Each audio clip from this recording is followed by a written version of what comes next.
Welcome, everybody. Advanced Audio Production Techniques. This is our first event for interviewing a professional that has been in the industry for almost 18 years, I would say, and has been a friend of mine for the same amount of time.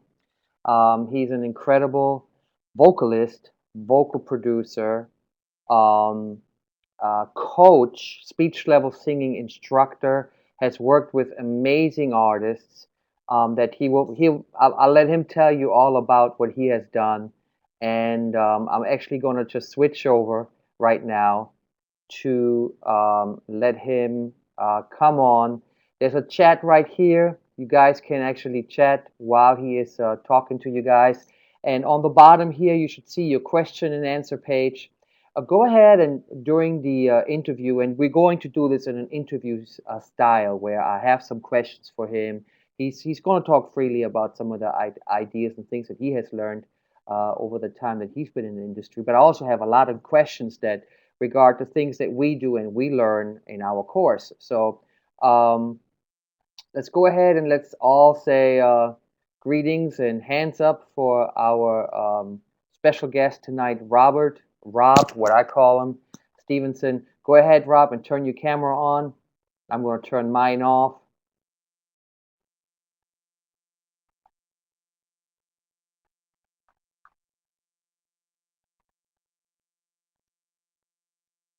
There you go. Okay, it's a little. I cannot hear you yet, Rob, so make sure that you turn your audio on. That the top green microphone is on. Is now There you on. How's go. that? Okay. How you doing, man? I'm doing wonderful, Fight. Thanks for having me, and thank you, Full Oh, we're Cell, so happy for to have you. giving me this opportunity. This is great. So we have well, about um, 26 students on here right now. So I want to say hi to everybody that's online. And Rob is just going to take over now and tell us a little bit about yourself, Rob, and how you got started. And you know you're going to have to sing sometime through this, right? At least a couple notes. I want all right. everybody to hear your incredible voice. So go ahead, Rob. All right. I'll tell you, I just turned 40 on the 2nd Oh of my God, October. It's crazy, man. old I'm in the man. 40 club. Well, I met Fight when I was actually 17 years old. He was working in the studio. Him and his wife Janice, who actually used to sing in the choir, Florida Mass Choir, with my mother. And I met Fight. Was blown away by his gift. We were recording at a studio off of Orange Avenue. By the way, I'm from Orlando. By the way, living in Atlanta, and blown away by his gift at this studio off of Orange Avenue called CA. Was that what it was called, Fight? I believe. Anyway, CA Studios. Yeah, that's it. CA Studios, that's right. And I Hmm. was blown away by his gift. And at that time, I was being managed by a company or a record company called Rip It Records. And they partnered me and Fight Up. And we produced, I believe, our first hit record, which was Foreplay at the time. And we continued working throughout the years and built this wonderful relationship. And I learned so much about running Pro Tools, as you see in the back, and how to set up vocals, stack vocals. All that stuff came from me learning from Fight, which eventually led into me working with a lot of major artists on major scales. And I studied being a voice coach, being that I was a singer as well, and went to college, had a small scholarship for singing here in Atlanta called Clayton State University. And a lot of the questions that I would have regarding the voice, I just never had a lot of clarity or answers, for a lot of the questions that I wanted, answers for. And so that led into me working with a lady named Robin Wiley, who was actually the voice coach for the kids on the Mickey Mouse Club, who Fight also worked with. And and the kids on the Mickey Mouse Club was Christina Aguilera, JC, Ryan Gosling, Britney Spears, Justin Timberlake. And she went on doing arrangements alongside a Fight with NSYNC. And that's where I met her. And she was able to answer a lot of the questions that I needed answers to, which led to me studying with her and doing arrangements for Justin Timberlake, as well as being a background vocalist for Justin Timberlake. And my other duty was to warm him up vocally before every show, every night, television, you name it, and also to do all the vocal arranging for his concerts. and that would be the Justified tour and the Future Sex Love show, which also opened up doors for his charity event in Vegas, which they titled Justin Timberlake and Friends and the Shriners Golf Tournament. Which anytime he would bring in special guests like Diddy, Snoop Dogg, Lionel Richie, Leona Lewis, Rihanna, which was the first time I worked with her on that particular event. Um, List goes on and on for that. Lady Antebellum, Taylor Swift, Alicia Keys. And my job for that particular show was also to be a background vocalist, but to do all the vocal arranging for that particular show or shows. And which led into me doing The Singing Office, which was a TLC show, music show with Joey Fatone and Mel B, where I gave voice lessons to people that worked in corporations like Westinghouse and hair salons, and we pitted these teams of singers up against each other. It was a lot of fun. The concept was good, but they just didn't market it to the full extent of where it could have gone. And then that also led in me working on the first season of The Voice alongside Romeo Johnson, who actually is the coach on the show. And they brought me in to work with the contestants the first season to help boot camp all of the artists that were on the show, which Javier winded up winning that particular season. I'm currently coaching a lot of those artists still, along with Rihanna. I prepped her for the Loud tour, and now we're getting ready for her a release of a new album that's coming out next month. And we have a lot of press and a lot of performances that she has to do to promote that. But really getting her ready for her Diamonds tour, which is going to start next March. So I'll be out in LA working with her to prep her for that for several weeks. Yeah. And then working with Kelly Rowland, she's got a new album that's getting ready to release early next year as well. And I prepped her for the Motivation or Here I Am album and still coaching her on a consistent basis. So it's really, really exciting. Okay. Very cool. Very cool. Well, Rob, obviously, I have a few questions for you, as you know I would. And you're just talking about one thing in particular just now that is very, very close to also what we do in the studio, and it has to do with preparing singers, for concerts. But what about sessions? Like how do you get them ready for a session? Well, you know what? Sometimes a label would hit me up and expect me to get an artist ready for a concert like next week, and I'm like, Yeah, that's impossible. Yeah. and it's tough. So I do what I can in those situations, but it's like having a personal trainer if you look at it like that, and that's what I am to singers. But if it came to diet, I'll lose that battle because I struggle in that area. But the biggest thing is that as far as preparation, it's just like, once again, having a personal trainer, and there's lessons and training that you have to do throughout the week, and it shouldn't just happen the moment a show comes up and the artist gets sick. It's a lot of planning. It's a lot of preparation. And the method that I use, speech level singing, which is what I studied with Robin Wiley, her technique, but then went on to study Seth Riggs' technique. And we work with rehabilitating singers that have developed nodules or singing incorrectly. And we work alongside the ear, nose, and throat doctors to help fix those issues. And a lot of those issues can be prevented if they get with a coach that knows exactly what they're doing and how to maintain that balance. So let's say, for instance, for the Loud tour with Rihanna last year, and it's still kind of they're doing spot dates, we would work every single night before the show.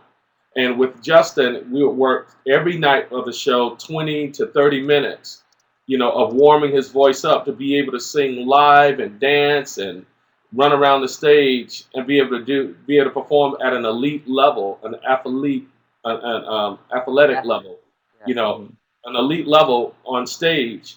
And by him doing that, he was able to do 121 concerts, and then going to a nightclub afterwards, and we would perform a 3-hour jam session, basically, which nowadays is kind of unheard of artists. But artists of the past used to do it all the time, So prepping an artist like that, or even in the studio, a great warm up, making sure they don't do any damage or go in singing cold. So it's extremely important to have your voice warmed up, just like any athlete, like the Heat beat the Celtics last night. They get out on the court and they stretch, they warm up. I coach one of the trainers of the Heat's kids, who's very, very talented. And Fight got to see me work with him at his home, which Oh was yeah, really awesome. amazing. Yeah, Hmm. so that it's the same process. You can't just go out on the basketball court and expect to just play right away. Some of those Hmm. athletes are on the basketball court at 3 o'clock in the afternoon shooting jumpers, mentally preparing themselves for that moment, especially the Do you think go ahead. do you think that that is pretty much what people should do before they go in the studio? Really start Absolutely, working weeks before on absolutely. their technique. It's like working out, right? You don't go in the gym and just pick up a 200-pound weight, right? Yeah, absolutely. It's just like me trying to run a marathon tomorrow. I'll Right. fall out on the next block and be asking for a Coke and a Snicker bar for energy. Wrong idea. Yeah, It's exactly. not going to work. You know So what I'm saying? So it's a yeah. lot of preparation that you have to be prepared for in order to perform at, like I said, an elite level. And singers are Mhm. athletes. Yeah. So do you think, and I see this a lot, Rob, singers take a couple lessons and they think that's it. The No. it is, and I try to preach this so much, and it's always better when they hear it from somebody else but me. So how important is continuous vocal coaching for singers that are serious, and Yeah, also producers should understand this that work with singers so that they can tell them. they do. I mean, the biggest thing is like the stuff. Okay, let's say for instance, if you're going to be a singer in the music industry, you should be training at least once a week. What I Hmm. mean by training once a week, you should be in the studio, be in a vocal studio, training with a coach at least an hour, and then whatever assignments that coach give you, and I have tons of assignments for all of my clients, and that should lead into like 3 hours of singing or preparation every day outside of being in with a coach. Some singers have more issues, vocal issues, and they have to come in 2 to 3 times or 3 hours with me in order for me to prep and fix those things. And then I give them other assignments that they have to do outside of working with me in person. And then I Right. would hear when a singer is actually improving because based on the piano, based on the voice, based on the anatomy of how the vocal cords are structured and how they work, it's a lot of attention to detail that needs to go on in order for a singer to get out of those areas where if you're recording as a producer, the first thing most producers want to do with a singer when they're singing is lower the key if they can't hit the note.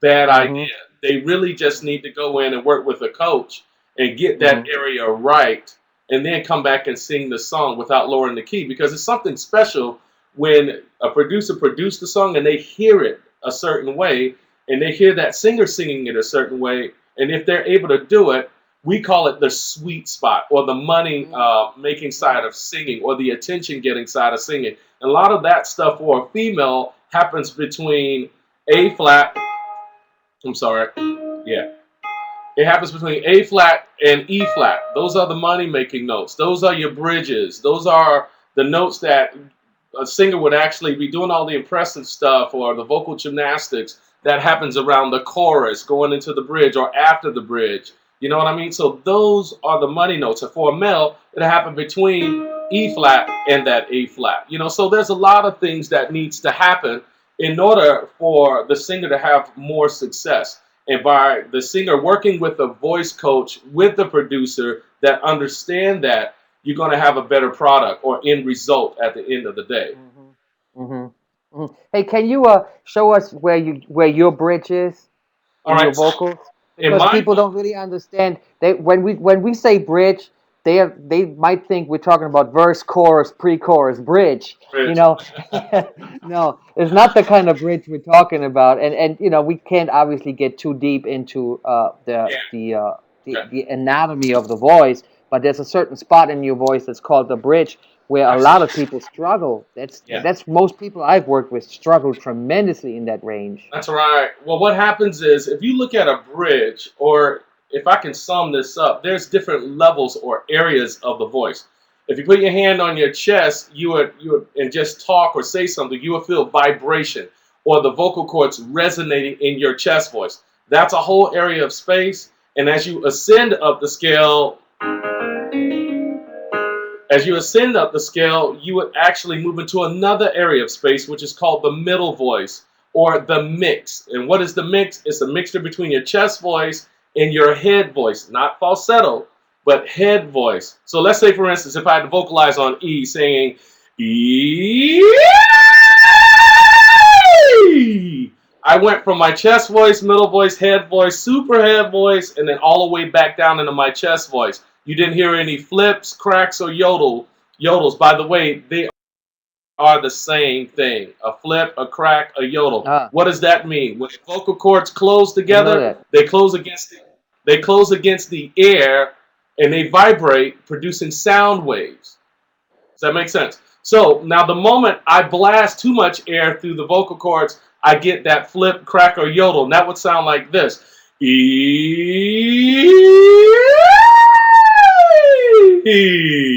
heard me crack twice, or yodel twice, or flip twice. And that's an abrupt change in the vocal cords. It's caused by too much air. Does that make sense? So let's say, for instance, in order to go through those areas, how do we connect those areas from your chest, your middle, and your head voice?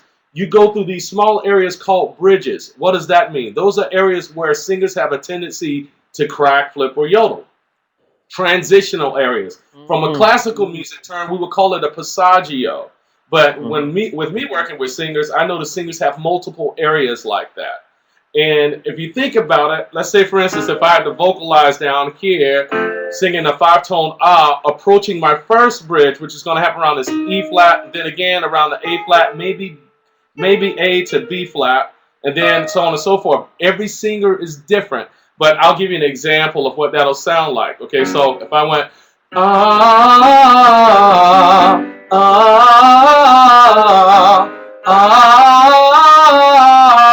that's my first transitional area. Most singers would do this in the studio, not realizing it.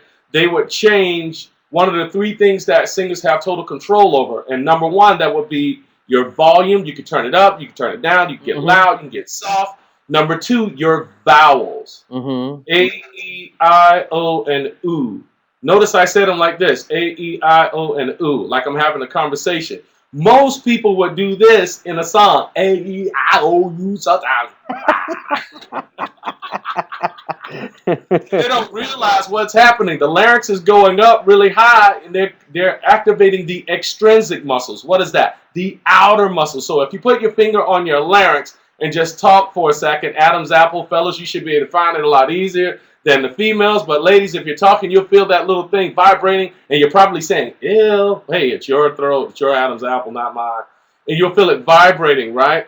It's resonating, it's oscillating at about 467 oscillations per second. It's crazy fast. Now, what happens is, when you're speaking, those are the intrinsic muscles. When you're swallowing, those are the outer muscles. So when people are saying A-E-I-O-U, it's sometimes wow, whatever words, and they're smiling, spreading like that. And don't get me wrong, producers, sometimes you want a singer to smile for phrasing. You want a different tone by doing that. But you can't do it for too long, because you're going to access that larynx to go up. And guess what it's doing? It thinks you're trying to eat something. You could be singing a song trying to eat the words. That's what it's thinking you're trying to do. It thinks you're trying to swallow something. So don't do that. You got to be mindful or be careful of that. So you got volume, vowel, and the last one is one of the other important ones is breath support. The amount of air you put with your sound. Now, once again, you need air and you need muscle, which are the vocal cords. They need to work together to produce a balanced, awesome tone quality in the voice. Does that make sense? So let's say, for instance, if I had to sing E and say E with vibrato, right? That's a balanced sound, balanced tone. It was effortless for me to do that. It wasn't hard at all. Now, what happens if I give you too much air? E.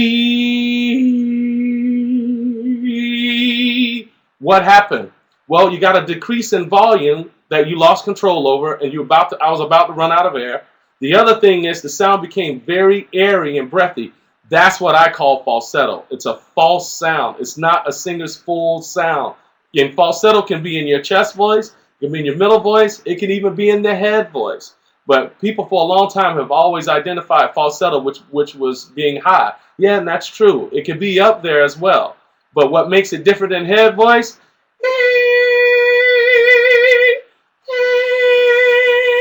is the amount of air that's put behind that. Too much air will cause a singer to fatigue and dry out really quick and go after drinking. The next thing you know, they want some water real quick. And once Right. again, on the opposite side of that, too much air, you can have too much muscle. And that would sound like this.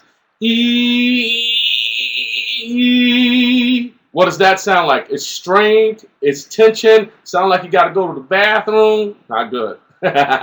But that's a tension, squeezed sound. You don't want that. That would cause a singer to get lightheaded. If their legs are locked, yeah, they're going down. They're gonna faint, pass out. So Cool. those are the two things there. Does that make sense?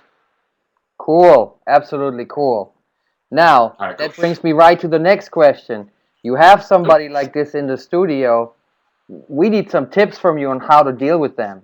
They're doing all this stuff, and I know there's other things too that we deal with in the studio a lot of times. One of them is distractions. One of them is not taking enough breaks. A lot of times I tell my students about hydration, and you taught me this. You taught me how important water was for singers, and I really never realized that. But talk about List. some unconventional tips for getting a better performance out of singers when you're working with them on a quick, because a lot of times we're in the studio, we don't have 4 weeks to prepare. We got somebody in there, and we got to go, you're not sounding too good. Let me tell you what to do. All So, right, to help solve some of those unconventional tips, me and my partner Mindy Pack, we created an app called Voice Tutor app. And yeah, we could have charged 50, $80 for it. We put it on the Android market, the Apple market, and it's been getting rave reviews, which is a blessing. Praise God for that. But we made it for singers in those particular situations. There's 4 different voice types on the app, and that's one, the tension singer, the breathy singer, the singer that kind of sings or talks like that, or they have a hard time connecting in their chest voice. oh And most wow. verses are done. Most verses are sung in your chest voice in Mhm. the verses.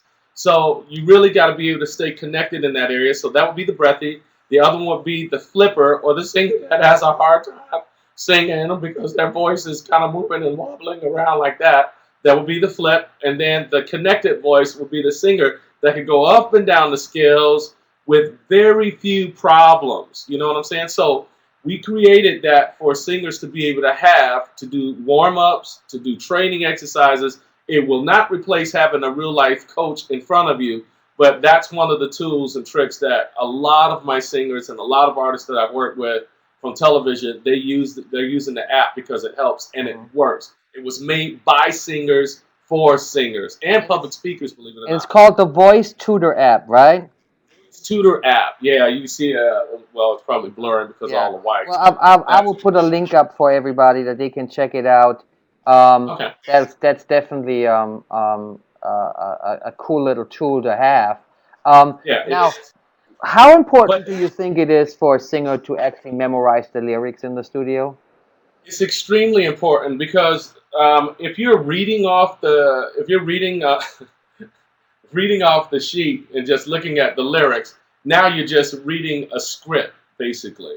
Some people are really good at doing that, but think about it. When you call tech support and you can tell if they're just reading off of a script, all Absolutely. right, when they're trying to help you, and it becomes very frustrating. Mm. So think about this. If you're working in the studio and you have to focus on reading the words, what are we doing about the emotion of the song? Mm-hmm.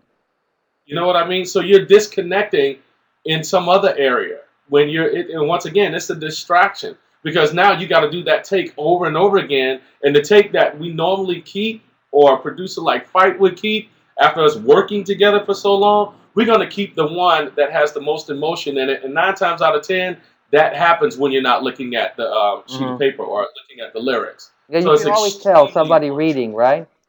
You can Yeah, man, always that's not good. tell. Yep.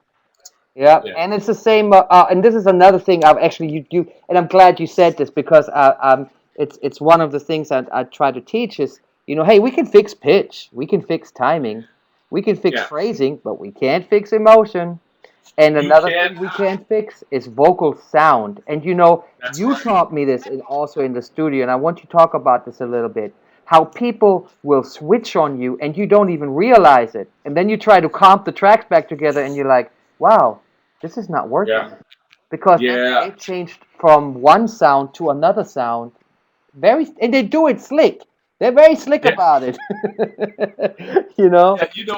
You're absolutely right, man. But the one thing is, you have two things in singing. You have technique, which is going to help endure your style, your vocal style. Your vocal style is your vocal fingerprint that identifies you or separates you from any other singer around the world. Mm-hmm. I can put on the ABCs and have 20 people sing it, and I should be able to pick out Michael Jackson's voice, Whitney Houston's voice, Celine Dion's voice. That's your vocal style. So when it comes to singers being able to sing and maintain that vocal tone, that's the selling factor of you as being an artist. Think about it. And if you're not trained, if you're not doing this on a consistent basis, people are going to forget you. They're not going to remember you. You Yeah. know, so it's extremely important that you constantly train your voice. You're aware of what your sound sounds like, and don't take the little shortcuts. And if you're singing a song, I'm just gonna make up something. My heart will go on, and then you flip it. My heart will go on. Ah, totally different sound. It's not the same. Yeah.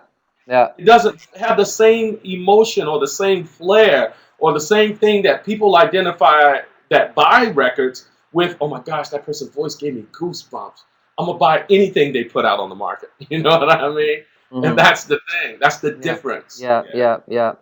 Yeah. yeah. Well, that's cool. I think we got a lot of info from about singing. Now you have been pretty successful now doing this for 20 years. You know, you've been in the industry. You know, most people go in and out of the industry and have a couple years and then they're gone. But what you do has a longevity, and I'd like to know if you have any tips for young producers to have longevity in this business.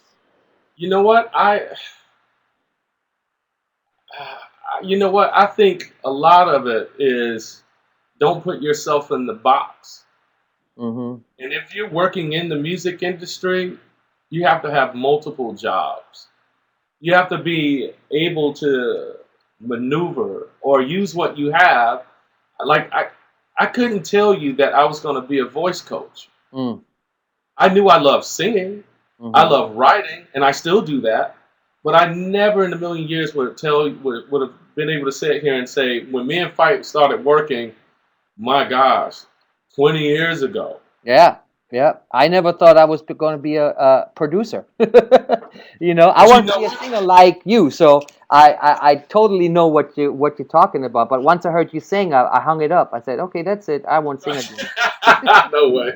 Fight, you're an incredible singer, man. Oh, And producer. I'm telling you, I oh, learned. If there were any instructors, you guys probably got the best instructor right there. He's a vocalist, a vocal producer, an engineer, a mix master. I mean, he well, does thank it you, thank all. you. I don't Okay, know anybody that can run okay. Melodyne better than I'm Don't sorry. But don't my talk about me. point is, We're talking about you. We're talking about you.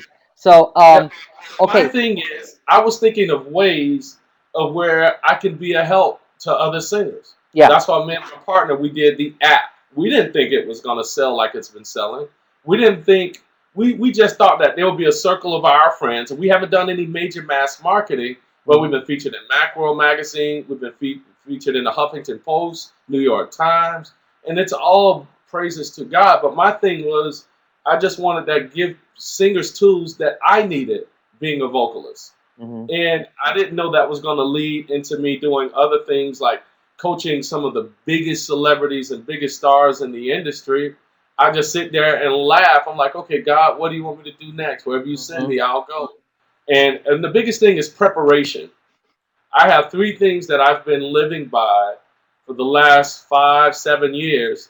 And those things are preparation plus opportunity equals success. What does Ah, that mean? yep. When I started coaching, my friend, when Robin Wally passed in 2006, my friend Dave Stroud, who I started studying with, who's a vocal technician, and he told me, he said, "Look, I want you to try and coach 1,000 singers this year, whether they pay you or not."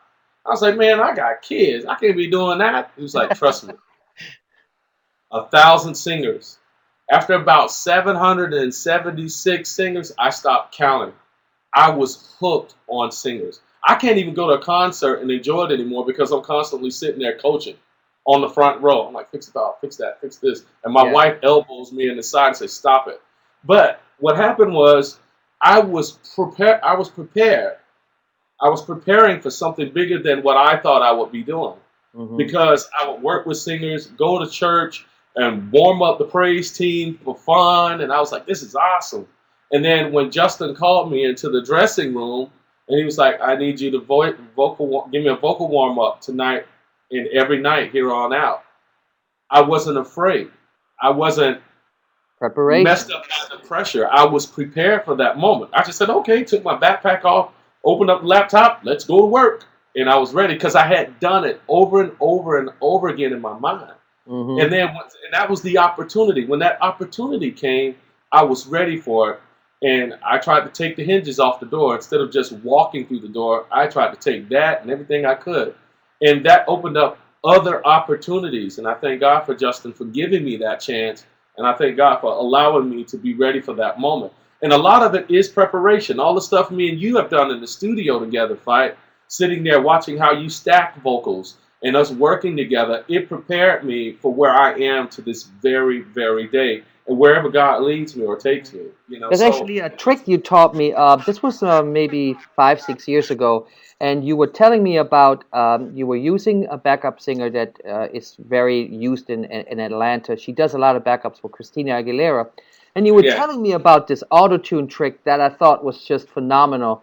I don't know if you can share that with us, but it was running Autotune on an aux track, right? And yeah, on the sending it to the auxiliary. headphones only. It's very, very cool trick. Yeah, it You was all should actually check kind of this out. You all should check this out. This is really crazy. well, you know what it is. I basically just take the regular basic. Hold on, I'm just waiting on this wheel of death to stop spinning. Ah, don't worry about it. You ain't got to show it to us on the computer, but you Well, could what I just do tell is us about it. I just basically set up like a regular audio track, couple audio tracks, and then I'll take the singer and bust it all the way over to just an auxiliary track and put Hmm. the auto tune on there, whatever the key is. So they And basically hear the auto tune, but it's not yeah, but being recorded with auto tune. that's right. And a Right. So, lot of singers are doing that to this hmm very day. It's because you crazy. hear yourself in the headphones perfectly, and I think your brain subconsciously adjusts your pitch in your that's coming out to what it's hearing in the headphones, That's and you right. you have better pitch. I think it's a great That's trick, and right. I've been using that a lot since you told me about Awesome, it. man. Awesome. Yeah, it's a I'm still really. trying to figure out how to do Melodyne. I am not fast Oh on that. yeah, well we're gonna do a whole another CE event just on Melodyne because that's That is amazing. That's amazing program. Well, I have a bunch of questions for you. And Okay. the first question is from Brian. I'm not sure if that's really like the technical kind of question that you usually deal with, but I'm going to throw it at you anyway. And he says, how do you get the vocal sound so upfront in your face in a mix without it? He says without getting annoying, but I think what he means to say is without it getting too loud. But you know that when you listen to Jamie Foxx record or something. That vocal sounds like it's like right here in between your eyes, right? But it's not too Yeah. loud, you know? Uh, it's kind of weird, man.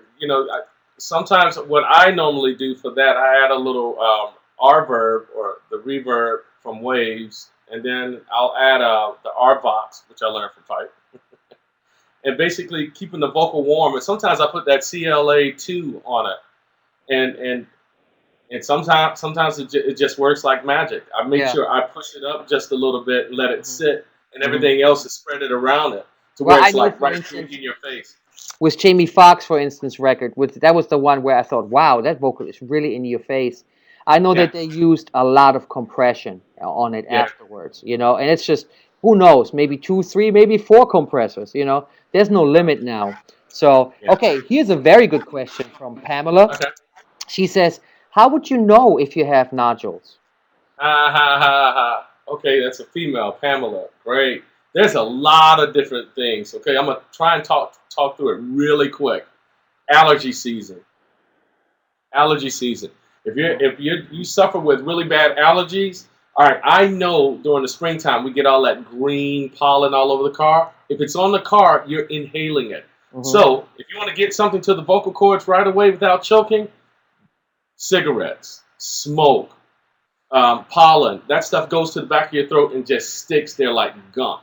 That's why when you get congested, have sinus infection, it's green and mucusy, nasty. That's one thing. But I'm gonna try and do this and try and be as not R rated as possible. But when you're yelling and screaming, the larynx is high and it's tightening up really tight and it's causing stress, that pinching sound that I talked about. If you're dealing with that, and after here's another example, going to the club and trying to have a conversation in the club, and you got a stereo speaker that's pumping really loud. Now the decibel level of your speaking voice is like, "Hey girl, how you doing? I didn't miss you." Larynx is high, tightening up. You left the club, had a good time. Woo, had a good time, but I think I'm getting sick. No, you just screamed your guts out for like 10 hours in the club. Now your vocal cords are swollen and puffy. Now you got to go home and lay down. But if you're drinking alcohol on top of it, the alcohol gets on top of that swollen vocal cords, irritated. Now they're not pretty pink. Now they're red and sometimes even bleeding. Mm-hmm. That could develop nodules. For females, okay, here we go. That little monthly visitor that shows up, the mucous membranes that protect the vocal cords, they're dried out during that time because you're going through that cycle. And on top of that, you're going to take something stronger than Tylenol because Tylenol don't get rid of the cramps. So now you take an ibuprofen, which is going to give you a double dosage of drying out your vocal cords. And then whatever song that you were singing before the 3 days leading up to that period, it's going to feel like that the key has actually been raised on the song. Now you're straining or struggling to hit it. So now you're going to belt your way through that song instead of just resting or just dealing with the Tylenol until the recording session is over. Then you can take the ibuprofen. So now you're developing pre-nodules. Mm-hmm. I can't tell you how many times I've worked with singers that have gone through that. And I'm like, look, 3 days of vocal rest, that means you don't say nothing. Don't talk on the phone, which is even worse for you. You know what I'm saying? So you got to rest through that period and let it pass. So only a doctor can really tell if you have nodules, right? There is no way of telling yourself. Well, what I hear, some of the things that I hear in the voice is a lot of times you hear that little raspy sound on the voice kind of going in and out like that. It doesn't really come back and it doesn't settle. Or if the voice is really jacked up like that. You hear how I'm kind of talking, my voice is breaking. There's certain skills and drills that I'm trained to be able to do and try and work that to get the vocal cords to close. Because if the cords are swollen, the thing is, in order to produce a really good sound, they kind of close like that or like that, right? Mm-hmm. And if they're swollen or have a pre-nodule on it, they won't close all the way. And that's where hoarseness comes in. It can't, So a lot of times we'll tell a singer, okay, well, stay off of taking this. Anything that has antihistamine in it, like chocolate. If you're suffering with acid reflux, that means the food isn't digesting completely in the stomach, so the acid comes back up the esophagus and scorches the vocal cords, which isn't good. You know, those things can help develop pre-nodules. So when I hear those different things, I immediately put a singer on vocal rest, and they literally have to do it. Mm-hmm. And in about 3 days, they come back. If the problem worsens, I send them to one of my ENTs that I work with, and then they'll take the scope, run it down the back, check them out, and a lot of times, you know, it is what it is. Sometimes it's just rest that they're needing. Oh, okay. But going through vocal training, doing that with you can't just get with any voice coach. Just because the person can sing don't mean they can hear the things that we're trained to hear. Mm-hmm. You know, but by training with a coach that understands that philosophy of what's happening internally in order to make that better, you know, that's going to help you prevent a lot of those issues. You know what I'm saying? So, like, let's say, for instance, Adele, she got in some vocal problems, had some vocal issues, and I don't know her personally, but my doctor actually got the doctor to actually do the surgery for her. You know what I'm saying? So my thing is, by her not really taking care of that issue when she was having the problem, she wound up having to cancel a lot of dates. If you're canceling a lot of dates, the logistics of that is crazy. You're missing out on a lot of money. You Hmm. know what I'm saying? That Yeah, could have and been made. it's why not prevent it? Get the right lessons, get get the right training. I mean, it's like so many other things we do in life with the proper training, we can Yeah, do them properly. You yeah. already answered a question here, so I'm going to cross that one out. It was talking about is does smoking affect your voice, and yeah, obviously it does. Yeah, Well, I mean, obviously think it about does. it. If you got smoke, all right. If I drunk some water right now, if Hmm. I drink it, the epiglottis flips over, protects the vocal cords of my windpipe, and it just passes right by. And it takes my body about 15 to 20 minutes to be hydrated by this bottle of water, and then the vocal cords last, even though it passed it first. Hmm. Not unless you're choking. That's when it hits that Wrong, vocal right? cord or the vocal folds, and it coughs that stuff right back out because it's not supposed to be there. Okay. Now, smoke, burnt toast, anything that deals with fumes, that stuff get right on your vocal cords right away. And if you're dealing with a singer that has to be in the studio early in the morning, most singers' voices don't wake up until after 12 o'clock. And that's the honest truth. Hmm. So they have to be up about 3 to 4 hours earlier than the studio session, jump in the shower, take a nice warm shower, hot shower, and hum in the shower. Hmm. The mist and the fumes of the water, the vapors, that gets on the vocal cords immediately. But Right. just tell them not to drown. That's a great idea. Get Yes, that warm air in the with the high humidity into your that's lungs. that's That's a great right, idea. Yeah. absolutely right. Or like if I'm working with an artist that's doing like one of the morning shows, their call time is like 6:15 in the morning. So Hmm. I'm up with them at about 2 o'clock in the morning. Like, come on, get your body moving because your body's used to still staying asleep at that time. So we got to wake the body up, wake your voice up, warm it up, take a break, come back, warm it up again before doing the 8 o'clock in the morning when it's cold in the morning Hmm. Hmm. performance on Good Morning America or the Today Show. So it's Right. a lot of preparation and being prepared for that. Well, So I have a lot of more questions, so we're going to have to make the answers just a little shorter. okay. Do you have any online lessons available for purchase? The app is the best thing. I'm telling you, it's $5. I could Yeah. have did a CD and charged $150 for it, but that's not what I was trying. We were trying to Right. do. We was trying So to that's make it the best where, way for you, Pamela. Go and we just got get the some app. amazing updates for it coming out. Trust me, it's gonna be awesome. Okay. And one more from Sydney here. Okay. Um, how do you know on your app what categories you fit into?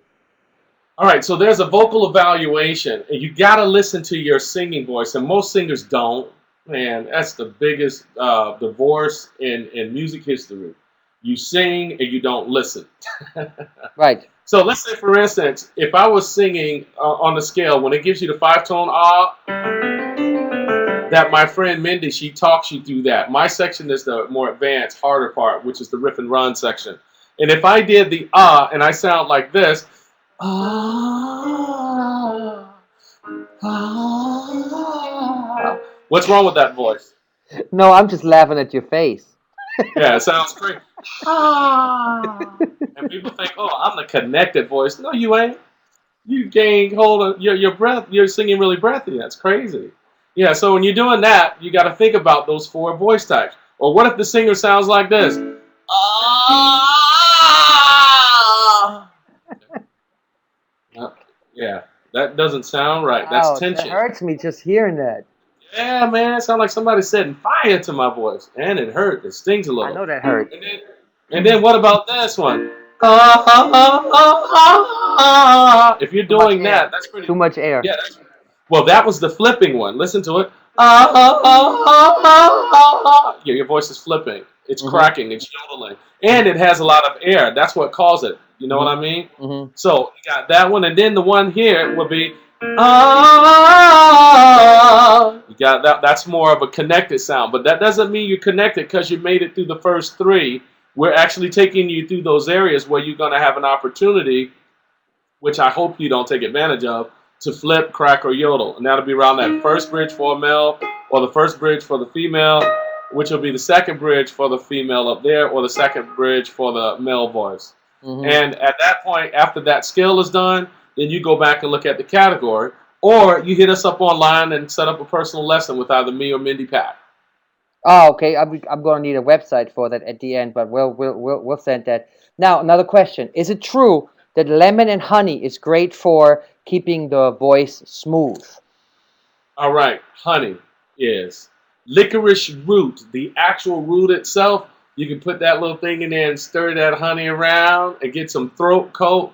Man, they have another tea called Singer's tea or something like that. Yeah, It's pretty throat coat cool. I have.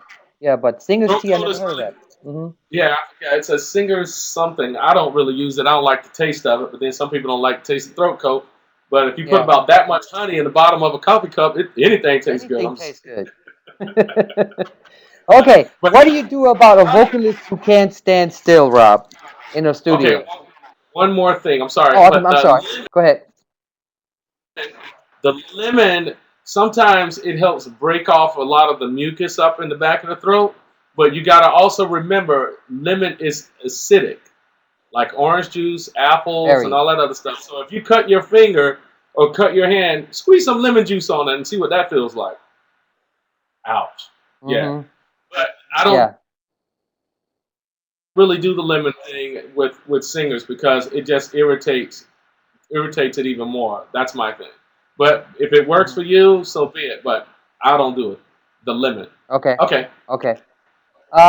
So again, the question was, what do you do about a vocalist who can't stand still? And I personally, I'm just going to give you my 2 cents in there real quick. They don't have to stand still for me. It's a problem I I deal agree. with, but I want to see your opinion. I Because a agree with singer that's that. not moving doesn't have any timing. Yeah. Yeah, that's right. That's right. You know, I've ran into a couple situations with producers that have said, okay, the artists need to stand still. Uh-huh. I was like, music flows through every fiber in your body, everything. Mhm. And if you're standing still, how do you feel the pocket? How do you move to the groove? How do your vocal maneuver through the melodic patterns that are happening in the song? And I'm gonna give you an example. A great friend of ours, Veit, Kevin Antunes, he was the music designer of the Michael Jackson Cirque du Soleil tour. So the estate lawyers gave him all of Michael Jackson's files that he's ever recorded in life. And I got to Oh go in the my studio God. at Nightbird Studios in LA and listen to all the takes that didn't make the album or didn't make Billie Jean or didn't make Beat It. I was like, I didn't know he was doing all of that. And the thing that you could hear in the track when he soloed out the vocals was this. He was in there Oh yeah, he was getting beatboxing, into it. dancing. In fact, will.i.am sampled Michael Jackson's effects that he did around the mic and made a whole song out of it. Insane. Insane. That's Sampled cool. his That's footsteps, cool. his That's really clap, cool. his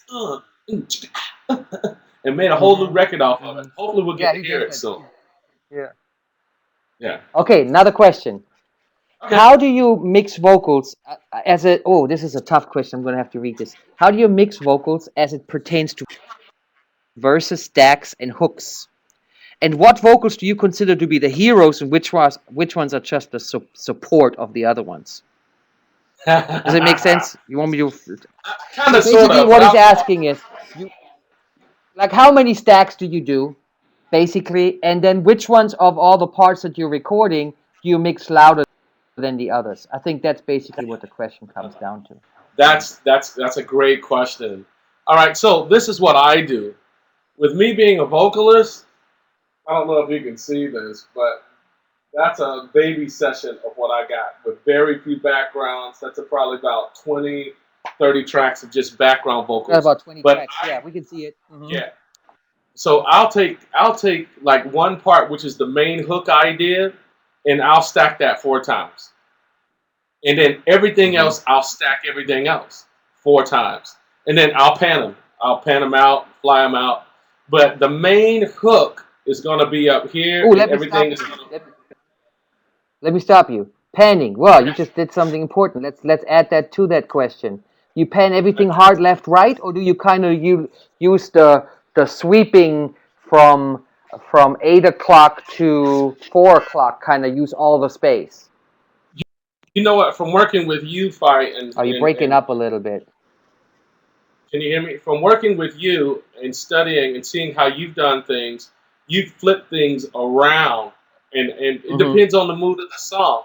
Sometimes I'll Mm-hmm. pan, if I have four stacks, I'll keep two in the middle straight up, and then the left and right, I'll either pan hard or I'll butterfly it out. It just depends. It can be, Mm-hmm. it just Mm-hmm. all depends.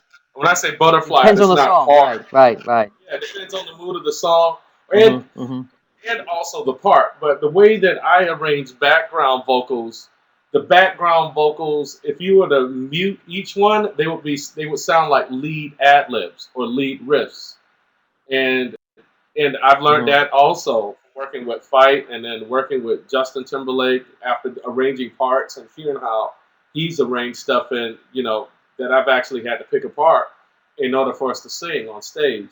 But all the backgrounds, I've made them kind of move their moving parts like leads. So anytime the lead takes a break or tries to come down, it makes the lead pop more, stick out more, based on what's happening in the harmonies. Mm-hmm. Does that make sense? Right. Yeah, absolutely. That's a great answer. Okay, another question. Do you have a tip on how to get a singer to give you a more emotional take? This question is from Michael Veely. Yeah, you know what the hardest thing is, man? A lot of people would relate soul or emotion to being black. I never looked at it like that. I think emotion, it comes from experience. And a lot Mm-hmm. of times you may have to sit down and talk with that artist and make sure they understand what they're singing about. Oh, I think hopefully we didn't lose him. Did you We might have lost him here for a second here. did you hear that? Looks Or you like want me to say it again? Rob, we just lost you for about 20 seconds. Your internet must have gone down. You're back Okay. now. Can you Okay. repeat your answer to that question, please? Okay. I was saying that in most cases, most people would relate soul to being a black thing, but I never looked at it like that. Soul is an experience thing. You've had to have gone through some things in order to understand, how to really sing with more emotion. You know what I mean? So in a case like this, or working with the singer, sometimes you got to sit down and ask them, do you understand what you're singing about? Do you understand the story of the song that you're singing? Can you relate to those things? Or you may have to Mm-hmm. find something where they can relate to. Like a lot of the big records, Whitney Houston, who's my favorite female singer of all time, and not because of her passing, but when I do workshops, I always break down Whitney Houston records. But she was one of the masters at taking a song and making it her own. I Will Always Love You is probably one of the greatest songs of all time. Just in the first 30 seconds, that a cappella that she sings with such conviction and emotion to the point that she don't even have to sing the rest of the song. And no disrespect to Dolly Mm-hmm. Parton, she wrote an amazing piece of work or piece of art, but she could not deliver that vocal like Whitney Houston did. You understand what I'm saying? So you got to be able to take an experience or get into the mind of the artist and really get them to dig deeper. Yeah. Mm-hmm. Mm-hmm. In order to be Mm-hmm. able to find that relationship between the lyrics of the song and how can they apply it in their own life when singing that song. Because Yeah. that's what really sells. Yeah. It's not the technique. I never bought a record based on somebody's vocal technique. I bought it based on how it made Mm-hmm. me feel and what I went through at Mm-hmm. that time. Yeah. Mm-hmm. Well, then you know what I might want to add to that is it's there's no specific technique you can teach somebody to have more emotion. Emotion That's comes right. from within, and unless you That's right. get the person and control the situation in the studio, that they can actually open up to the point where they can be emotional. I think that's That's one of the right. biggest things as a producer is to uh, eliminate any distractions, take away the cell phone if you have to, throw the manager out the Yeah. front door, Yeah. whatever you That's have to right. do Yeah. to get A lot the of it becomes a singer to be psycho. able to open up. That's right. A lot of it becomes a psychology session. You know what I mean? Like seeing a shrink when Oh working yeah, with yeah. artists. Because you got to share. You remember that time we was working with that artist fight, and once we finally got her to open up emotionally, Uh, we was like, "You better sing, girl. You oh that's what yeah, we talking about." that was And she so started funny. crying. She was like, She started "I'm crying. doing my best," What do you and we was like, mean? "No." I am Yeah. singing. That was the funniest thing. Oh my god. Yeah, you were Yeah, screaming but at her. You better sing, girl. You better sing. She's like, I am singing. yeah, I'm doing my best. Oh, I'm Oh upset. well, We yeah, really I do. remember. I was on the floor on that one. Um, now here's a good one, and this is from Maestro. He's saying, "Do you think it's possible for anybody to sing, or is that really something some people shouldn't try?" You know what? I would say there. All right, let's put it this way: there are very few people, Maestro, that are tone deaf. There are a lot of people that have untrained ears.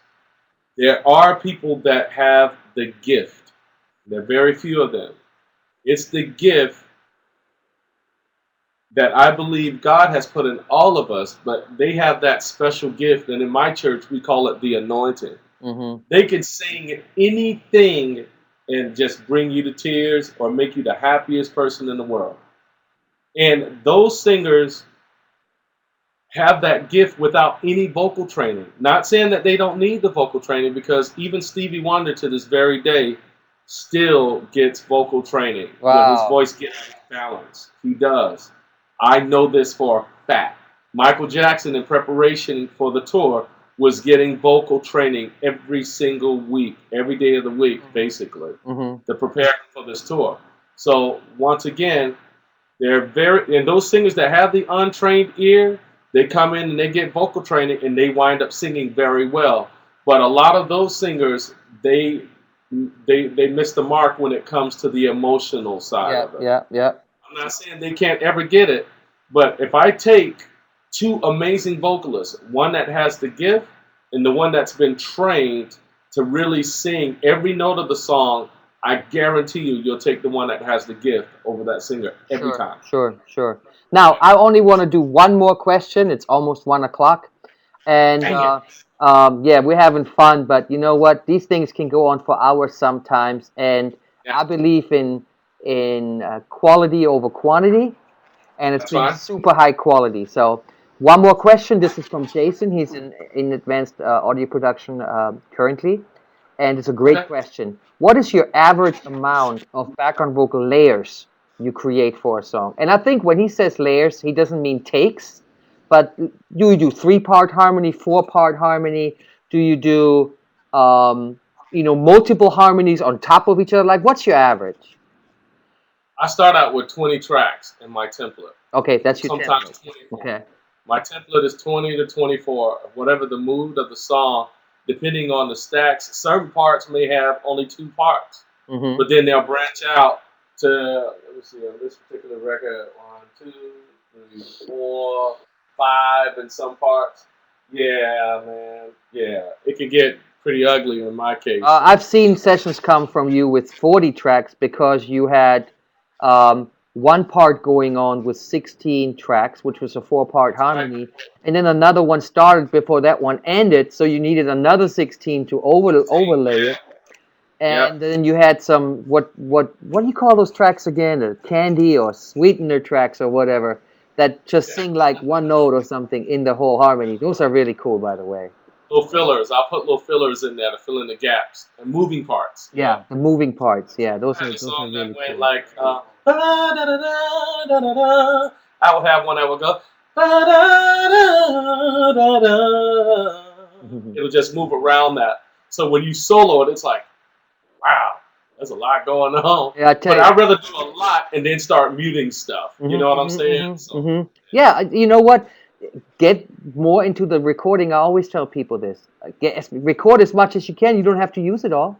You know. That's right. At I least think the ideas are there. the most It's background one of vocals I've ever done was on "I'll Never Break Your Heart" with Backstreet, and it was 64 tracks of background vocals.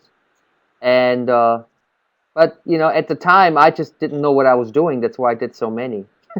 Yeah. But it's great to get it out of your system and Yeah. not come back and say, I wish I would have done it. Because you want to get as many takes as you can while the singer is there. Then for them to go home, who knows, they may have an allergy attack or something. And then they come back in and it doesn't sound the same. You know what I Yeah, mean? yeah, yeah. And Or that's the they, worst, right? They left.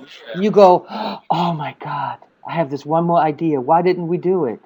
Now you got to Yeah, either you know what call I'm them saying? back or hire somebody else to do the part, and and get somebody to match the sound, which is almost They impossible. come back in there, it's like, man, you don't even sound like you no more. Yeah, What yeah, happened? totally different person, right? And you trying to comp it together, and oh, the That's right. nightmare. The nightmare. So, hey, we all thank you very much. I have way more questions, but we have to keep it to a certain time limit. And Okay. I want to just send a couple of pages to all the visitors here. Hold on one second here, and Okay. here's your website, and it will pop up on everybody's screen automatically. Yeah. That's watching right now. Yeah. Here's one link that I don't even know if you want me to send this, but I found this is a beatbox interview on YouTube. That was in Israel. That's Yeah. Israel, yes. So that's another link. And just because this was specifically for my course, I just want to send my Facebook page for advanced audio production to all of you. And do you have any other link? Can we? We already had the link for the app, so we're good on that. But we can send that one more time. Um, Okay.